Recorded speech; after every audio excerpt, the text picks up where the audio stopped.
안녕하십니까, 깡패시사입니다. 오늘의 주요 이슈를 전해드리기에 앞서 먼저 밝혀둡니다. 저는 우파, 보수의 입장으로서 작은 목소리를 내고자 하는 한 사람입니다. 진보, 좌파 성향이신 분들은 듣기 거북할 수 있겠습니다만 자신과 똑같은 입장이 아니라고 해서 무작위 악의적인 신고는 지양해 주시길 바라며 99% 사실에 근거하여 보도하고 분석하겠습니다. 오늘의 이슈를 전해드립니다. 문재인 정부가 대표적으로 실패했던 정책이 있습니다. 바로 소득주도 성장 정책인데요. 소득주도 성장 정책이란 가계의 임금과 소득을 늘리면 자연스럽게 소비도 늘어나 경제 성장이 이루어진다는 이론으로 임금주도 성장론을 바탕으로 하고 있습니다. 문재인 정부 출범 이후에 소득주도 성장, 공정경제, 혁신성장이 3대 경제정책 기조로 설정되었고, 장하성이 소득주도 성장을, 김상조가 공정경제를, 김동연이 혁신성장을 추진하는 인물로 꼽혔는데요. 문재인 정부는 우리 정부의 기조 가운데 소득주도 성장과 공정경제는 보다 포용적이고 따뜻한 성장, 정의로운 성장을 이루기 위한 경제성장 방법인데 비해 경제성장의 기반을 만들어내는 것은 혁신성장에서 나온다고 설명했는데, 우리는 여기서 중요한 걸 놓치고 있습니다. 이걸 주도했던 대표적인 인물 장하성, 김동연 씨가 아무것도 이루어내지 못하고 2018년 11월경 동반 사퇴하였는데요. 문재인 정부의 소득주도 성장론에 대해서 소득 분배 왜곡, 양극화, 계층 이동 단절 등 우리 경제의 구조적 문제 해결을 위해 계속 추진해 나갈 필요가 있다고 홍남기 씨는 옹호하였으나, 급격한 최저임금 인상과 근로시간 주 52시간 단축에 대해서는 경제에 부정적인 영향을 미쳤다고 평가했습니다. 그래서일까요? 문재인 정부가 이번에는 금융혁신성장이라는 카드를 꺼내들었습니다. 21일 창업, 벤처기업의 활동을 적극적으로 뒷받침하기 위한 여신 시스템 개혁을 주문했습니다. 오늘 오전 서울 을지로 기업은행 본점에서 열린 혁신금융 비전 선포식에 참석, 기존 은행 등의 대출 제도에 대해 금융의 양극화를 불러오고 있다고 지적했는데요. 이날 행사에는 금융위원장, 금감원장, 한국거래소 이사장, 한국자산관리공사 사장, 신용보증기금 이사장 등을 비롯해 금융지주 회장 및 은행, 증권사 CEO 등이 대거 참석했습니다. 문재인 대통령이 직접 일선 은행을 찾은 것은 물론 금융업계 대표 인사들을 한자리에 불러 모은 것도 이례적이라는 것이 현장의 평가입니다. 문재인 정부가 급하긴 급했나 봅니다. 그동안 카드 수수료 인하 이슈 등에서처럼 금융권을 규제 대상으로 바라보던 정부가 이제는 시각을 달리 하려는 것은 아닐까요? 문재인 정부는 핵심 국정과제인 혁신성장을 달성하기 위한 파트너로 금융권을 끌어안겠다는 것으로 풀이됩니다. 과거 실적 위주로 혹은 부동산 담보 등을 기준으로만 대출을 해주다 보니 창업기업에는 은행의 문턱이 높기만 하다는 것이 문재인 대통령은 지적했으며, 혁신금융이 창업기업과 중소기업의 동맥이라고 밝혔습니다. 금융이라는 동맥이 잘 뚫려 있어야 혁신의 심장이 쉬지 않고 고동칠 수 있다며 여신 관행의 전면적 개선을 거듭 강조했는데요. 쉽게 얘기해서 담보성이 있는 부동산 대출이 아닌 신생 벤처 창업기업의 아이디어에 투자를 하라는 말입니다. 이건 은행 입장에서 보면 굉장히 무서운 말이 될 수 있습니다. 은행이 대출을 실행시키기 위해 기본적으로 확인되는 기업의 사실성, 전문성, 기술성에 대해서 얼마나 정확하게 판단할 수 있을까요? 당연히 은행에선 실적 위주가 아닌 담보성 물건에 대한 대출을 운영하는 것이 안정적일 수밖에 없는데요.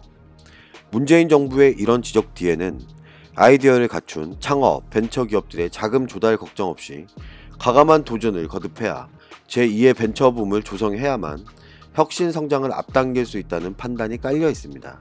아이디어에 기반한 창업 기업들의 약진이 필수적이며 이를 금융권이 뒷받침해줘야 된다는 것입니다. 아마존, 페이스북, 구글 등 혁신 기업들의 사례를 언급하며 우리도 부동산 담보가 아닌 아이디어나 기술력 같은 기업의 미래 성장 가능성을 평가해야 한다고 언급한 것과 같은 맥락인 걸로 보여집니다. 문재인 대통령은 정부는 금융감독의 방식을 혁신 친화적으로 개선할 것이며 금융회사가 혁신 산업을 적극 지원하며 발생한 손해에 대해서는 해당 임직원의 고의, 중과실에 의한 것이 아니면 적극적으로 면책하겠다고 공언했는데요. 이건 여신 관리감독에서 융통성을 발휘해 금융기업들의 공간을 더 넓혀주겠다는 취지인 겁니다. 쉽게 혁신성장이라는 정부의 정책을 따르다 발생된 사고에 한해서는 책임을 묻지 않을 테니 신생 벤처, 혁신 기업들의 대출을 실행시켜줘라, 이런 뜻으로 해석이 될 수 있을 것 같습니다. 특히 혁신금융이 지속적 동력을 갖도록 민간 합동 태스크포스를 신설해 함께 노력하겠다며 정부가 금융계와 정책적 호흡을 맞춰가겠다고 약속하기도 했지만 이건 무슨 소린가요? 지속적인 감시를 하겠다, 이런 거 아닙니까? 저는 개인적으로 이런 생각을 합니다. 문재인 정부는 새로운 정책을 꺼내드는 것보다 지금 소득주도 성장이니 혁신 성장이니 이런 허울 좋은 말들 말고, 가진 자들을 위한 정책 말고 정말 가진 게 없는 사람, 설 곳 없는 청년들의 새로운 일자리 개선, 저소득층 지원 강화, 경제활력 제고, 재정분권 확대, 조세 정책을 전면적으로 개편하고 고쳐나가는 것은 어떨까요? 문재인 정부가 출범하고 지금까지 우리 민생 경제가 나아진 게 있기는 한 건가요? 한 예를 들어보겠습니다. 문재인 정부의 2017-18년 일자리 예산이 얼마인지 여러분은 알고 계십니까? 상상하기도 힘든 금액 54조 원입니다. 2017년, 18년 본 예산 36조 원에 2차례 추가 경정 예산 14조 8천억 원, 일자리 안정자금 3조 원 등을 합친 액수입니다. 이 돈이면 실업자 100만 명에게 약 5,400만 원씩인데 그 돈이 다 어디로 간 걸까요? 이와 관련 국회 예산정책처는 현 정부가 일자리 정책에 쓴 예산을 42조 5,819억 원이라고 분석을 했는데요. 국회 관계자는 기존의 54조 원이란 액수와 차이가 나는 이유에 대해 예산이 아직 세부 배정이 안 된 경우가 있을 수 있고, 일자리 예산 명목으로 예산을 탔지만 자료에 누락됐거나 지방정부 고용인건비 등은 자료 취합이 안 됐기 때문이라고 설명했는데요. 이 자료에 따르면 문재인 정부는 지난해 발표한 일자리 정책 5년 로드맵을 추진하면서 2017년에는 18조 3,861억 원, 2018년에는 이보다 32.1% 증가한 24조 1,958억 원을 배정했습니다. 근데 이 많은 돈이 어디에 가장 많이 쓰였을까요? 일자리 인프라 구축 부문 예산이 22조 8,759억 원으로 가장 많았습니다. 일자리 사업에 본연의 성격과 다소 거리가 있는 것들도 있습니다. 직장 어린이집 지원, 항공 전문 인력 양성, 연수사업 등이 대표적입니다.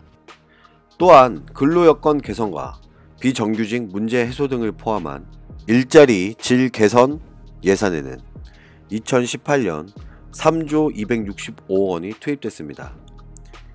2017년 537억 원에서 2018년 55배나 늘었고, 공무원, 공공기관 일자리 창출 예산은 2017년 1조 4,485억 원에서 2018년 1조 9,068억 원으로 약 5천억 원이 늘었으며, 청년, 여성, 신중년 등에 대한 맞춤형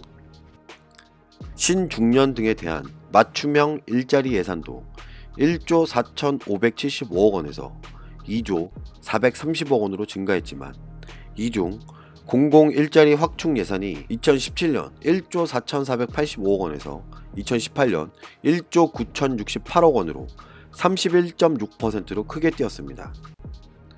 그런데 제가 서두에 말씀드린 혁신성장, 여기서 우리는 주목해야 할 게 있습니다. 2019년 문재인 정부가 추진하고자 하는 혁신성장, 혁신형 창업 촉진은 2017년 1조 1,799억 원에서 2018년 8,781억 원으로 예산은 오히려 줄었습니다. 그런데 왜 2019년 다시 혁신성장을 꺼내든 걸까요? 모두가 지켜보고 관심 가져야 할 때입니다. 문재인 정부가 이같이 막대한 예산을 운용했는데도 별다른 성과가 없는 이유는 뭘까요? 정부가 양산한 일자리들이 양적 지표에만 초점을 맞춘 것 같다는 생각이 들지 않으십니까? 일자리를 만드는 플랫폼에 돈을 써야 되는데 엉뚱하게 사용하고 있는 건 아닙니까? 일자리는 결국 기업이 만드는데 정작 정부는 규제를 만들고 법인세를 올리고 노조에 힘을 실어주니 일자리가 더 만들어지기 어렵고 고용 문제 해결을 재정에만 의존하는 건 단기적 응급치료에 불과한 것 같습니다.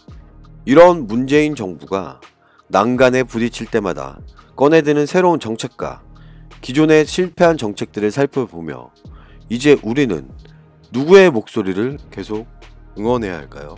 이제 판단은 여러분의 몫입니다.